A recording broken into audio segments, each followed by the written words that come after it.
Du Barça. On est à 12 jours des élections, les amis, et voici, ça y est, les 4 finalistes. Ils avaient jusqu'à hier lundi pour présenter les signatures obligatoires pour être candidats officiels. Ils étaient 8 sur la ligne de départ. Ils ne sont plus que 4. Tout sera validé officiellement ce jeudi. Le grand favori, Joan Laporta, c'est à la une de la presse aujourd'hui. On va en parler dans cette revue de presse quotidienne. En attendant, je vous emmène en Angleterre. La Première Ligue a frappé du poing sur la table. Regardez avec ce titre fort ici.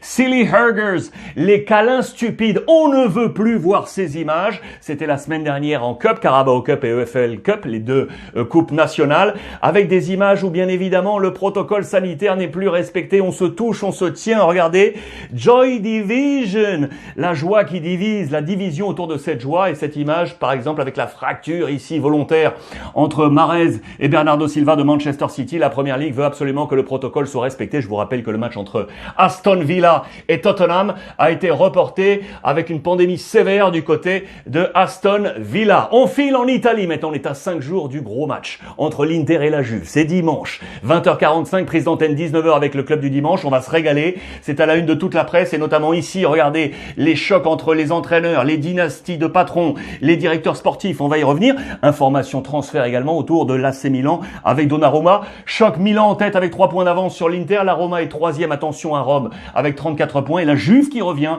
avec 33 points. En page intérieure, on est donc sur ce choc entre l'Inter et la Juve. La bataille des coachs. Qui sera le maître entre Conte ici, le dur, et Pirlo, le créatif? La bataille ici déjà à 5 jours. On est dans cette présentation du match. C'est la bataille également entre les deux dynasties. La dynastie Zhang du côté de l'Inter, la dynastie Agnelli du côté de la Juve. On nous propose les stratégies des deux clubs, avec notamment la stratégie sportive qui est un poil en échec, vous le savez, du côté de l'Inter, avec 3 visages ici. Eriksen, le Danois, 28 ans, arrivé en janvier 2020 en provenance de Tottenham, qui ne entre pas dans les plans de Conte. Il est sur la voie de sortie. Lui, là, ici, c'est Pinamonti, 21 ans, qui était du côté du Genoa, prêté la saison passée, revenu, ça ne marche pas. Perisic, que vous connaissez, prêté au Bayern Munich, qui est revenu. Les 3 sont sur la voie de Uchita, de sortie. Stratégie qui, là, marche bien du côté de la Juve. C'est une stratégie de régénération. On pense déjà aux années futures, avec 3 jeunes enrôlés d'ores et déjà. Scamacca du Genoa, 22 ans,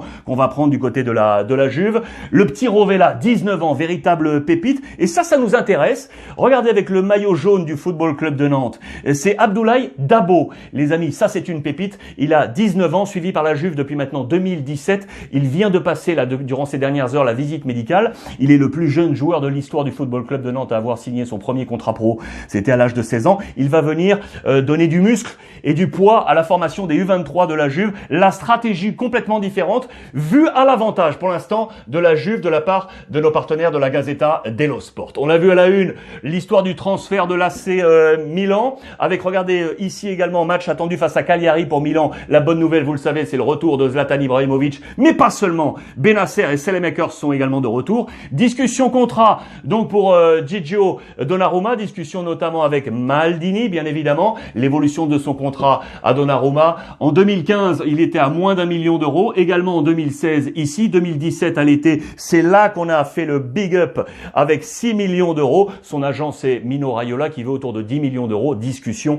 avec l'AC Milan. Milan toujours, parce qu'attention, je vous ai parlé de la volonté d'aller chercher le français Simakan, natif de Marseille, défenseur central de Strasbourg. Oui, mais regardez dans les colonnes de Bild, le quotidien allemand, c'est ici et je vous l'ai grossi. Eh bien, tout simplement, le club de Leipzig qui va voir Upamecano, le français, prendre la direction du Bayern Munich. On veut trouver un remplaçant et on a fixé son dévolu sur justement Simakan. On est à la lutte donc avec l'AC Milan qui pourtant a une longueur d'avance dans la transaction avec Strasbourg. Et également dans les colonnes de Bild ici, les vérités sur les entraîneurs en mode sauvetage. Les 3 clubs sont sans difficulté, les 3 entraîneurs sont menacés. Labatia au Hertha, la famille Hoeneß, Sebastian Hoeneß du côté d'Hoffenheim et enfin Gisdol du côté de Cologne. Je vous en avais parlé, c'était à la une de Kicker il y a 3 jours. Les vérités sur ces 3 coachs dans les colonnes de Bild aujourd'hui. Je vous ai également parlé depuis une semaine, c'est devenu un feuilleton, de la volonté de Benfica d'aller prendre ce talent. Le là ici, qui est à la une de toute la presse avec le nom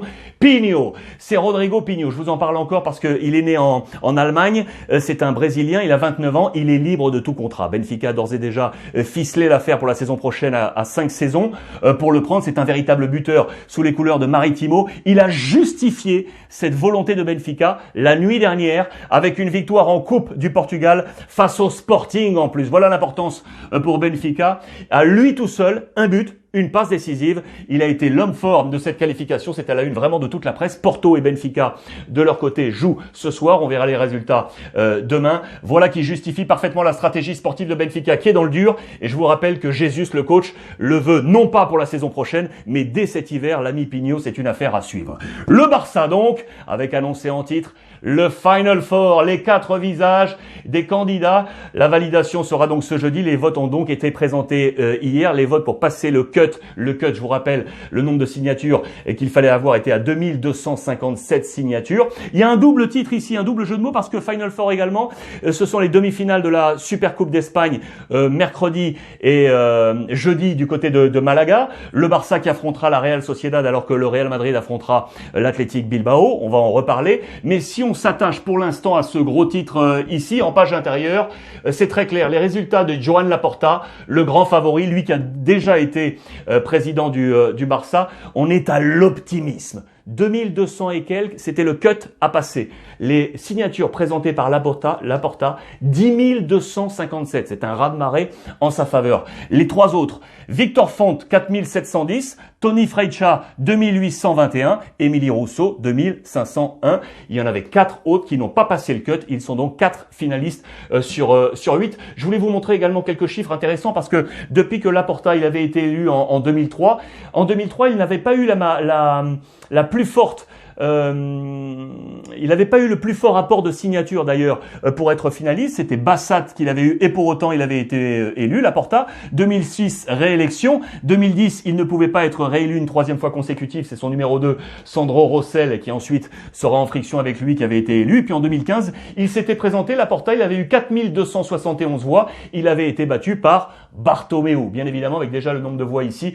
Et au final, battu. L'ami Laporta espère revenir ainsi sur le devant de la scène comme président du Barça. Sur le plan sportif, donc Final Four également avec les demi-finales de la Supercoupe d'Espagne. Ça se passe à Malaga. On va éviter le froid et la neige de la tempête Philomène. Et regardez, je vous l'avais annoncé hier, le Barça est bien la formation la plus en forme en ce moment sur les 5 derniers matchs de championnat, sur les résultats obtenus des 4 demi-finalistes. Barça est numéro 1, Real Madrid numéro 2, l'Athletic Bilbao numéro 3 et la Real Sociedad numéro 4. Sur le plan sportif d'ailleurs, notez que le match sera intéressant pour Samuel Umtiti qui devrait avoir sa carte à jouer. Il ne peut pas manquer ce match. No puede fallar, le Français à suivre dans cette rencontre. La Real Sociedad qui est au plus mal, qui est en pleine crise, qui a perdu des points alors qu'on était leader il y a quelques semaines et qui en plus devra faire sans son stratège David Silva, l'ancien de Manchester City. Côté Real Madrid, on prépare la demi-finale également donc face à l'Athletic Bilbao. C'est un super examen, vous le voyez,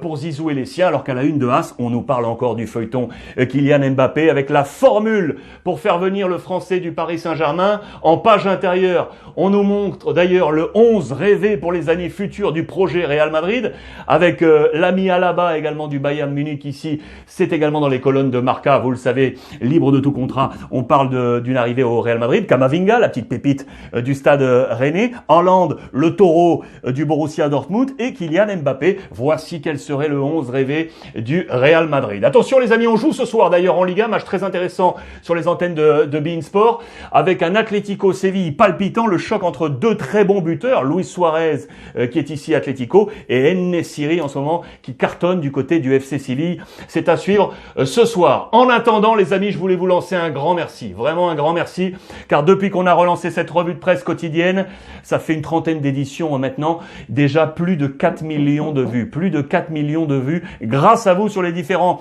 réseaux sociaux. Alors un grand merci, oui. Merci de votre fidélité, merci de partager ainsi tous les jours via le hashtag Ruiz Club. Ça donne une énergie incroyable, je peux vous l'assurer. En attendant, passez une belle journée, on continue, on échange et n'oubliez pas, profitez des vôtres.